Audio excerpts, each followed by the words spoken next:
Arrivé il y a 3 ans dans l'émission Affaires conclues, Damien Tison est rapidement devenu l'un des acheteurs incontournables du programme d'enchères. Entretien. CIST en 2020 que Damien Tison est arrivé comme acheteur dans l'émission Affaires conclues diffusée sur France 2.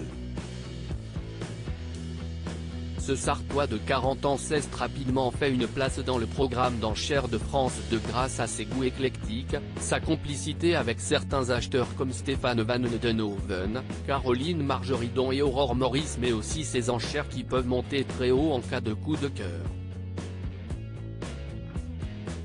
On se souvient de sa bataille acharnée pour le Miroir Line Vautrin parti pour la somme record de 127 000 €, et finalement remporté par Benoît Acharodo. De ses débuts dans l'émission, en passant par ses relations avec Sophie Davant, Damien Tison a fait le bilan de sa participation à l'émission auprès de Télé Loisirs. C'était un peu stressant Télé Loisirs, comment êtes-vous arrivé sur l'émission Affaires conclues ? Damien Tison, un de mes collègues avait été contacté par la production mais il a finalement décliné. Je lui ai dit que cela pouvait m'intéresser, alors j'ai appelé le numéro qu'on lui avait laissé puis j'ai passé le casting. C'était un peu stressant de découvrir un monde complètement différent de la brocante et des marchés aux puces, mais on m'a très vite mis à l'aise. Quelques mois plus tard, j'ai fait ma première apparition dans l'émission. Cette passion pour la brocante vient de votre famille ? Oui, mon père était marchand, et plus jeune, j'étais ravi de pouvoir l'accompagner chez des clients ou sur des foires à la brocante. Ça a toujours été une passion et cela ne m'a jamais quitté. J'ai très vite décidé de faire des études, en expertise d'objets d'art, note de la rédaction, pour faire ce métier dans les meilleures conditions et tirer vers le haut mon activité. Est-ce qu'il y a un type d'objet pour lequel vous allez plus craquer dans l'émission ? Je suis assez généraliste.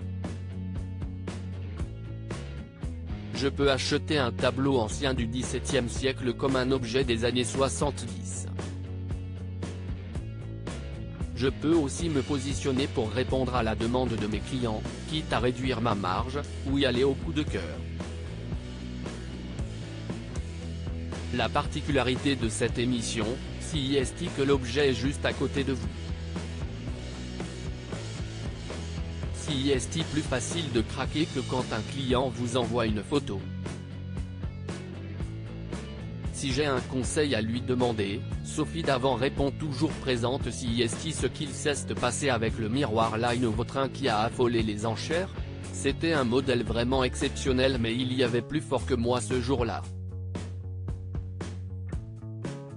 CIST sans regret parce que j'ai fait mon maximum, même plus. Je m'étais dit que je ne dépasserais pas 100 000 € et pourtant j'ai dépassé. À un moment, il faut savoir s'arrêter. Des téléspectateurs sont parfois choqués des sommes astronomiques atteintes lors des enchères. Est-ce que vous le comprenez ? Évidemment. Mais il y a une offre et une demande. CIST, vrai que les sommes sont choquantes, mais il faut savoir que CIST, ce qui se passe tous les jours de l'année dans les salles de vente parisiennes ou en province. Je comprends que quand on est en dehors du marché, cela puisse être surprenant. Quelles sont vos relations avec Sophie Davant ? Très sympa comme avec toute l'équipe. On cherche tous à s'améliorer, à être plus à l'aise face à la caméra, et si j'ai un conseil à lui demander, elle répond toujours présente. Je me souviens aussi d'un tournage pour l'émission C'est à vous. Le direct était un nouvel exercice pour moi. À un moment, je prends la parole et je commence à chercher mes mots, sûrement à cause du trac, et Sophie est intervenue. Elle est venue à ma rescousse et m'a aidé à reprendre le fil. J'ai trouvé ça très chouette de sa part. Sur le plateau, on fait abstraction des amitiés. Arrivez-vous à garder de bonnes relations avec les acheteurs malgré les enchères parfois acharnées? Il faut faire la part des choses entre ce qui se passe sur le plateau et en dehors. Sur le plateau, on fait abstraction des amitiés parce que si est pour les enchères qu'on est là, il n'y a pas de cadeau entre nous. Il peut y avoir des petites tensions parce qu'on a tous envie d'avoir l'objet, on lutte et une fois la belle bataille chargée d'intensité terminée, on passe à autre chose et on reste copains. Vous êtes présent dans l'émission depuis 3 ans maintenant. Que vous a apporté cette participation?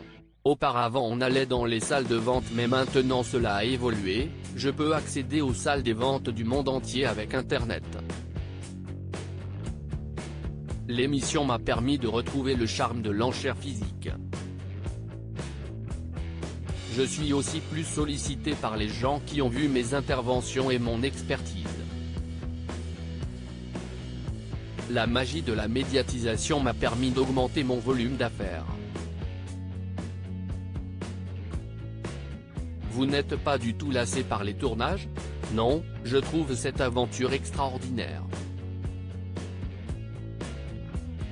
Il n'y a jamais eu autant de jeunes qui ont eu envie de faire ce métier et plein de gens qui ont découvert des merveilles chez eux grâce à l'émission. Je ne vois que du positif. À lire aussi Aurore Morris, affaire conclue, on est tous amenés à se retrouver sans trésorerie un jour.